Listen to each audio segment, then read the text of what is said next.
Dans cette vidéo, je vais vous montrer comment exporter et importer des commandes en utilisant la fonction XML. Exportation et importation de commandes. Imaginons que je sois dans le projet de Madawa, au Niger, et que je veuille envoyer une commande à l'équipe Supply en capitale, à Niamey. Prenons l'exemple de cette commande 1858, qui est une commande urgente de 4 articles pour une intervention choléra.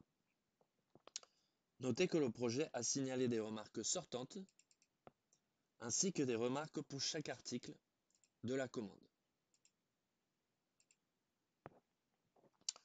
Pour utiliser la fonction XML, je vais d'abord exporter la commande en format XML.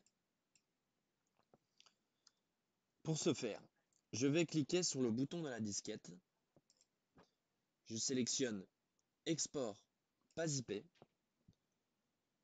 Je laisse le chemin d'accès et le nom du fichier par défaut. Je sélectionne Exporter le document sortant affiché, format XML, exporter. Un message de confirmation s'affiche pour nous informer du succès de l'opération. Je clique sur OK et je sors. Pour que cette commande soit traitée, je vais donc devoir envoyer maintenant un email à l'équipe Supply en capitale avec en pièce jointe le fichier XML, mais aussi le scan du PDF dûment signé. C'est très important, car c'est le seul document légal valide pour vérifier que la commande ait bien été validée au niveau du projet, le format XML n'étant utilisé que pour faciliter le processus de communication. Maintenant, imaginons que je sois le Supply Officer à Niamey. Je vais me connecter à la base de données de Niamey.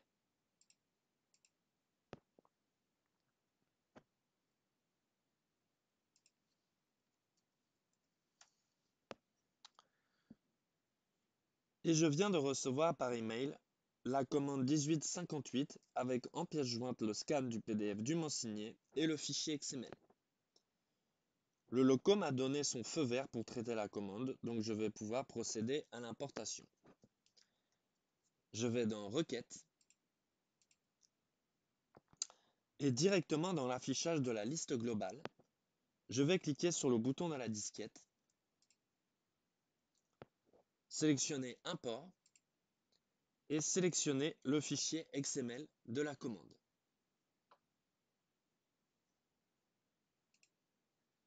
Le voici. Je clique sur Open. Maintenant, je sélectionne l'option Un document sortant dans un nouveau document entrant et Importer. Un message de confirmation s'affiche pour nous informer du succès de l'opération. Je clique sur OK. Et on voit que la commande 1858 a été automatiquement créée avec la quasi-intégralité de l'information présente dans l'entête et le contenu. Attention, si les remarques sortantes du projet ont bien été ici importées dans les remarques entrantes, en revanche, les remarques spécifiques à chaque article n'ont pas été importées. Il faut donc les introduire manuellement à l'aide du scan du PDF. Prenez garde, ces remarques peuvent être très importantes pour la compréhension du besoin. Enfin, assurez-vous que les champs expédiés à et destination finale soient bien remplis.